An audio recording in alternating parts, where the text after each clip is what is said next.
Chapter 76. I ran out of Windmere.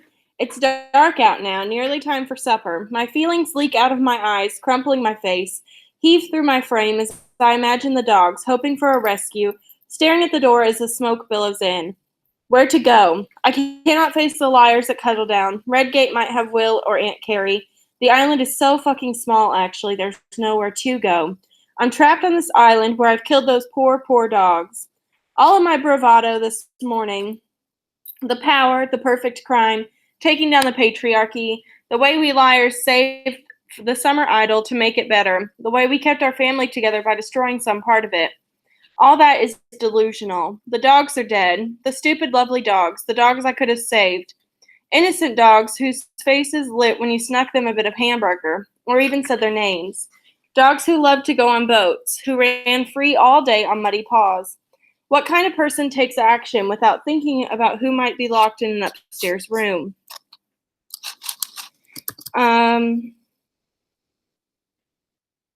Trusting the people who have always kept them safe and loved them. I'm sobbing, these strange silent sobs, standing on the walkway between Windmere and Redgate. My face is soaked. My chest is contracting. I stumbled back home. Gat is on the steps. I forgot to put in our NC attendance. How many of you are here? 4, 8, 9. Today, I couldn't count yesterday. I counted 12 of you somehow. That's a pipe dream. But was someone not here? I thought Braden wasn't here yesterday. No, Justin wasn't here yesterday. Well, Dalton's not here again today. Chapter 77. He jumps up when he sees me and wraps his arms around me. I sob into his shoulder and tuck my arms under his jacket and around his waist. He doesn't ask what's wrong until I tell him. The dogs, I say finally. We killed the dogs. He's quiet for a moment. Then, yeah. I don't speak until my body stops shaking. Let's sit down, Gat says. We settle on the porch steps. Gat rests his head against mine. I love those dogs, I say. We all did. I choke on the words. I don't think I should talk about it anymore or I'll start crying again. All right. We sit for a while longer. Is that everything, Gat asks? What? Everything you were crying about. God forbid there's more. He's silent, and still silent. Oh, hell, there's more, I say, and my chest feels hollow and iced. Yeah, says Gat, there is more. More that people aren't telling me, more than Mommy would rather I don't remember. He takes a moment to think. I think we're telling you, but you can't hear it. You've been sick, Cadence. You're not telling me directly, I say.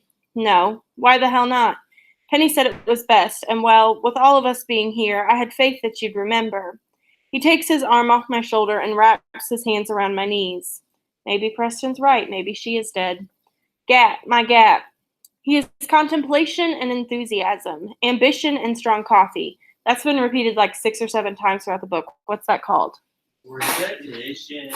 Repetition. Who answers that? Preston and someone else. At the same time. Hold your hand out. Sour Patch Kids. I'm gonna eat a kid today.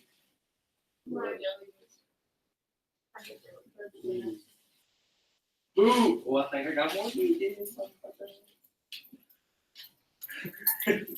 Watch your mouth, Preston. Oh, sorry.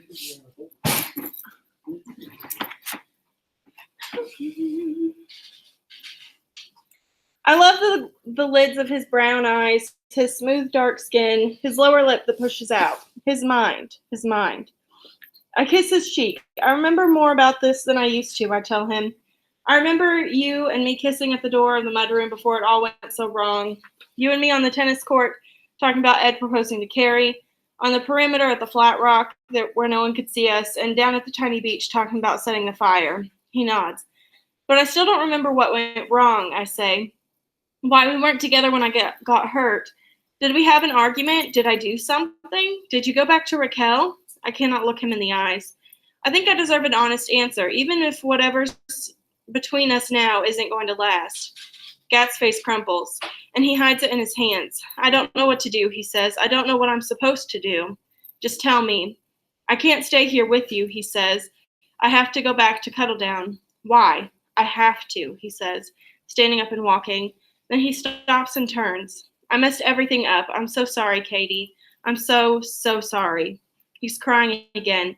I shouldn't have kissed you or made you a tire swing or even given you roses. I shouldn't have told you how beautiful you are. I wanted you to. I know, but I should have stayed away. It's fucked up that I did all of that. I'm sorry. Come back here, I say, but when he doesn't move, I go to him and put my hands on his neck and my cheek against his. I kiss him so hard he knows I mean it. His mouth is so soft, and he's just the best person that I know, the best person I've ever known. No matter what bad things have happened between us, and no matter what happens after this. I love you, I whisper. He pulls back. This is what I'm talking about. I'm so sorry, I just wanted to see you. He turns around and is lost in the dark. Chapter 78. She's hallucinating. Ooh. The hospital in Martha's Vineyard. Summer 15 after my accident. I was lying in the bed under the blue sheets. You would think hospital sheets would be white, but these were blue, and the room was hot. I had an IV in one arm. Mommy and Granddad are staring down at me. Granddad is holding a box of Eggertown fudge that he brought as a gift. It was touching that he remembered that I liked Eggertown fudge. I was listening to music with earbuds in my ears, so I couldn't hear what the adults were saying. Mommy was crying. Granddad opened the fudge, broke off a piece, and offered it to me. The song. Our youth is wasted, we will not waste it. Remember my name because we made history. That's been repeated one other time. Do you remember who was listening to it and where? Yeah. Not Gad. Mirren was listening to it. And she was singing it. Did I start the na na na na na? You did. I lifted my hand to take out the earbuds, and the hand that I saw was bandaged. Both of my hands were bandaged, and my feet. I could feel tape on them beneath the blue sheets. My hands and feet were bandaged because they were burned. Chapter 79. Once upon a time, there was a king who had 3 beautiful daughters. No, wait. Once upon a time, there were 3 bears who lived in a wee house in the woods. Once upon a time, there were 3 billy goats who lived near the bridge. Once upon a time, there were 3 soldiers trampling together down the roads after the war. Once upon a time, there were 3 little pigs. Once upon a time, there were 3 brothers. No, this is it. This is the variation that I want. Once upon a time, there were 3 beautiful children, 2 boys and a girl. When each baby was born, the parents rejoiced, the heavens rejoiced, even the fairies rejoiced. The fairies came to christening parties and gave the babies magical gifts: bounce, effort, and snark, contemplation and enthusiasm, ambition and strong coffee, sugar, curiosity, and rain. And yet there was a witch. There's always a witch. This witch was the same age as the beautiful children, and as she and they grew, she was jealous of the girl and jealous of the boys too. They were blessed with all of these fairy gifts, gifts the witch had been denied at her own christening. The eldest boy was strong and fast, capable and handsome. Shush. Though it is true that he was exceptionally short. The next boy was studious and open-hearted, though it's true he was an outsider. And the girl was witty, generous, and ethical, though it is true she felt powerless. The witch, she was none of these things, for her parents had angered the fairies. No gifts were ever bestowed on her. She was lonely. Her only strength was her dark and ugly magic. She confused being Spartan with being charitable and gave away her possessions without truly doing good with them. She confused being sick with being brave and suffered agonies while imagining she merited praise for it. She confused wit with intelligence and made people laugh rather than lightening their hearts or making them think.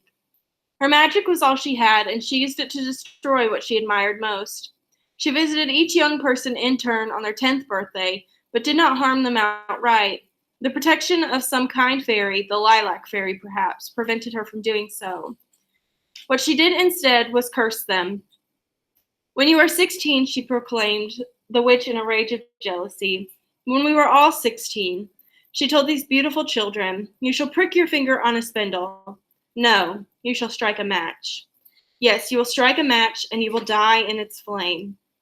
The parents of the beautiful children were frightened of the curse and tried as people do to avoid it.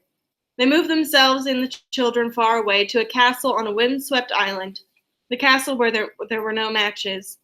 There surely they would be safe. There surely the witch would never find them. But find them she did, and when they were 15, these beautiful children, just before their 16th birthdays, and when their nervous parents were not yet expecting it, the jealous witch brought her toxic, hateful self into their lives in the shape of a blonde maiden. The maiden befriended the beautiful children. She kissed them and took them on boat rides and brought them fudge and told them stories. Then she gave them a box of matches. The children were entranced, for at nearly 16 they had never seen fire. Go on, strike, said the witch, smiling. Fire is beautiful. Nothing bad will happen. Go on, she said. The flames will cleanse your souls. Go on, she said, for you are independent thinkers. Go on, she said. What is this life that we lead if you do not take action? And they listened. They took the matches from her and they struck them. The witch watched their beauty burn, their bounce, their intelligence, their wit, their open hearts, their charm, their dreams for the future. She watched it all disappear in smoke.